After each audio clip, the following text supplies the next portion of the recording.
Back, everyone.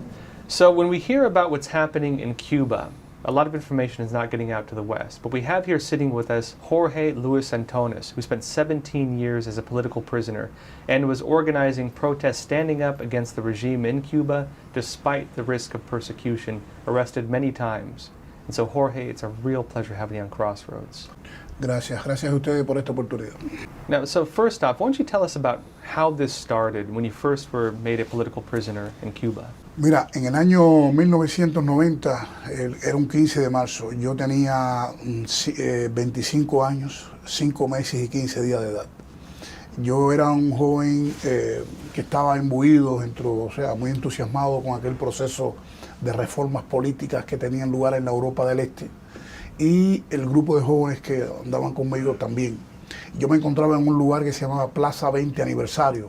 Allí estaban transmitiendo el discurso que estaba pronunciando Raúl Castro de Santiago de Cuba. Estaban transmitiendo el discurso del llamamiento al cuarto congreso del partido, oportunidad que aproveché yo para declararme abiertamente opositor político. En aquella época era un verdadero desafío, porque prácticamente no existía la oposición militante propiamente dicha, no existían ese alto número de grupos de derechos humanos, no existía el periodismo independiente. Y allí corrí consignas a favor de los cambios, a favor de la democracia, a favor del respeto a los derechos humanos. Allí fui golpeado brutalmente y sancionado por el delito de propaganda enemiga oral. Propaganda enemiga oral es una figura delictiva, que es una verdadera aberración jurídica, por la que el régimen condena a las personas que se oponen de una forma escrita o una forma verbal contra el régimen.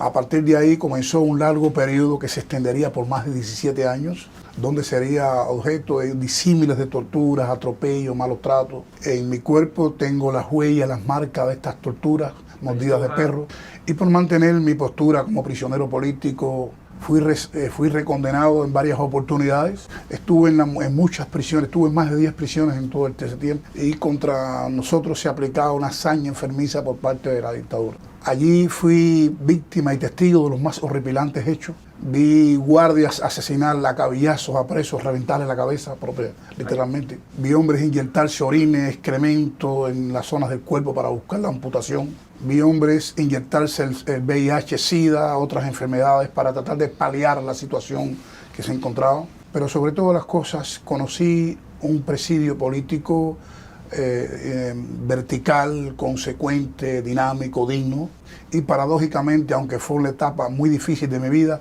ha sido la etapa más próspera, más fructífera, y si volvería a nacer no dudaría en tomar el mismo camino, aunque me costara 17 años de prisión más.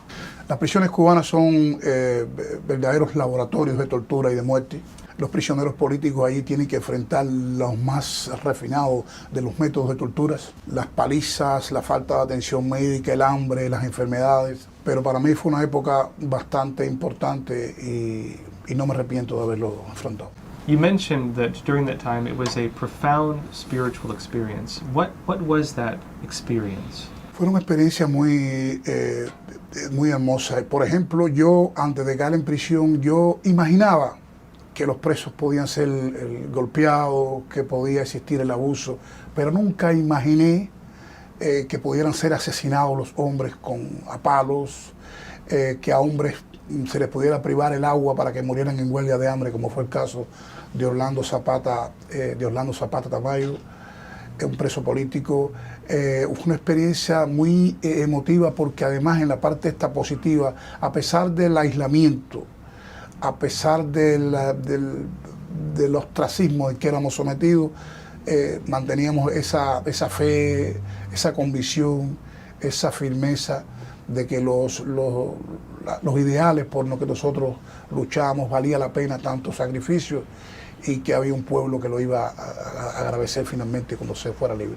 En los años en que ingresé a prisión, prácticamente el mundo no escuchaba los grandes medios de prensa, muchos se mostraban silentes, muchas cancillerías en el mundo pasaban por alto la situación de Cuba, y una satisfacción que siento en estos momentos es que gracias a todo este esfuerzo, al esfuerzo que realizaron los que fueron antes que yo y los que están realizando en este momento los demás, ya el mundo conoce de esta difícil situación, ya el mundo conoce que en Cuba hay presos políticos, y ya el mundo sabe la hazaña y las torturas de las que son objeto estos valientes hombres y mujeres.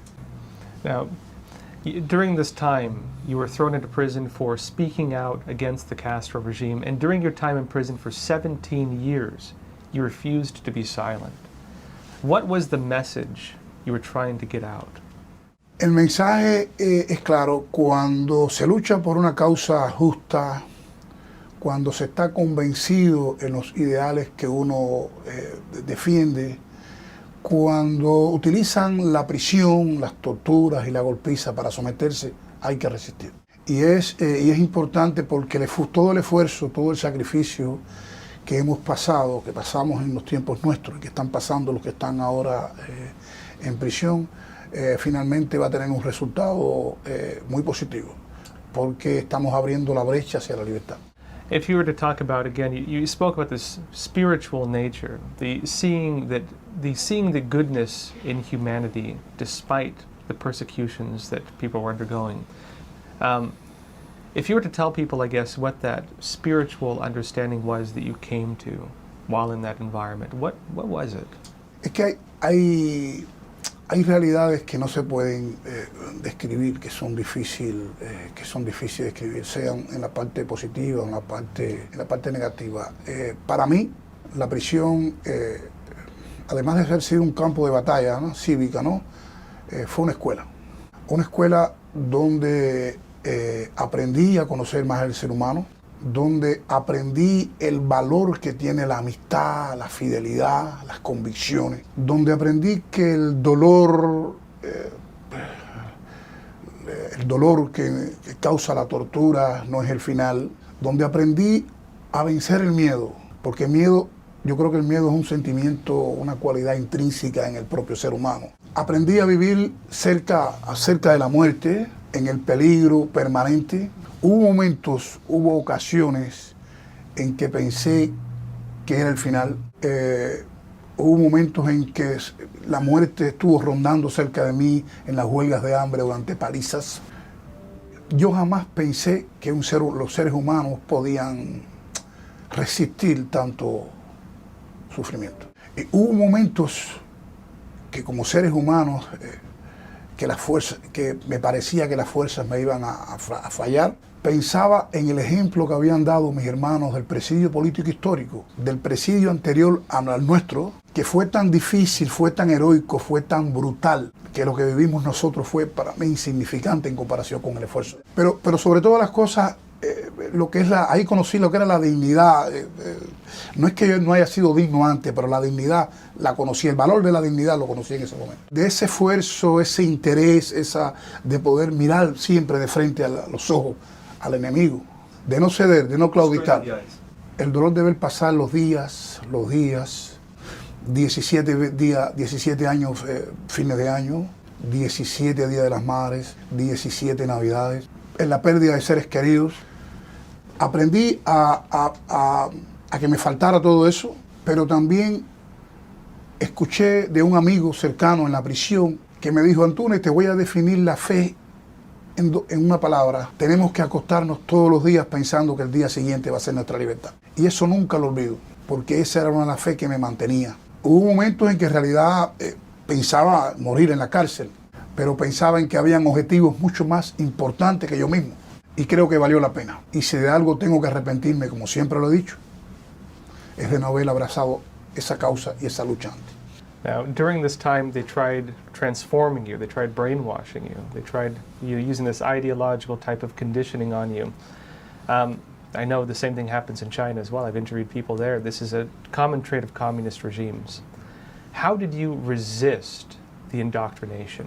A mí me es difícil contestarlo, ¿no? Quizá no tenga palabra para contestarlo.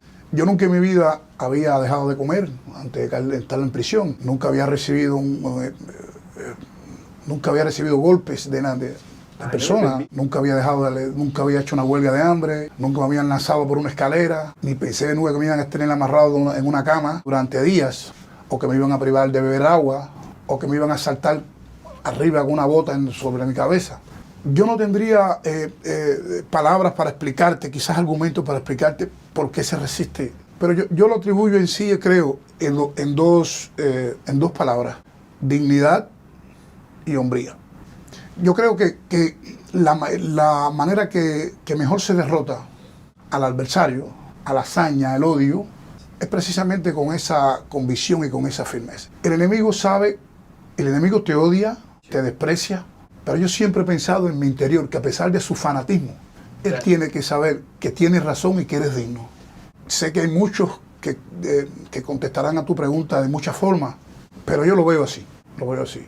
Y me siento sanamente orgulloso, y aunque no he podido ver el objetivo por lo que he luchado, al menos me queda la satisfacción de que no pudieron quebrarme. Y tengo sobre mi cuerpo, sobre mi mente, mi corazón, años de tortura, de sufrimiento, sufrimientos, por ejemplo, que se lo extendieron a mis seres queridos, pero estoy satisfecho que creo que he mostrado la firmeza, la dignidad que me correspondió. Y eso es lo más grande que me llevo. Last question. A lot of Americans are now concerned about the rise of socialism and communism in this country. They're worried these ideas are now spreading in this country. They're concerned also about censorship and the type of things that have happened in other countries just like this. If you were to tell Americans one thing, based on your experiences, if you were to give them one message, what would it be? Bueno, yo le diría que miren a Cuba, que se documente, que se informen con la realidad que se vive en Cuba, que la expresión más clara de lo que significa y de lo que provoca el comunismo son estos países, Cuba, Venezuela, que el comunismo, detrás de esos discursos populistas, románticos, detrás de esas promesas se esconden los más oscuros y abyectos intereses, el sometimiento, el irrespeto, la tortura, que el comunismo tiene una definición clara, como lo definió el escritor Eudosio Rabini. El comunismo es una estafa, pero más que una estafa es una mentira, un engaño, una mafia. Es la manipulación, es el monopolio, el control absoluto sobre la vida de las personas. Al pueblo norteamericano, a la juventud norteamericana, que por favor defiendan la democracia, preserven la libertad, preserven los valores, porque después que se pongan en juego va a costar años en recuperarlos. Cuiden la democracia, cuiden los valores. El pueblo de Cuba, en su lucha por la libertad, al igual que el pueblo venezolano y nicaragüense, están muy agradecidos de la nación americana y sobre todas las cosas muy a la expectativa de lo que pueda ocurrir. Sir, it's a real pleasure having you on Crossroads. Thank you. El placer es mío. Dios lo bendiga.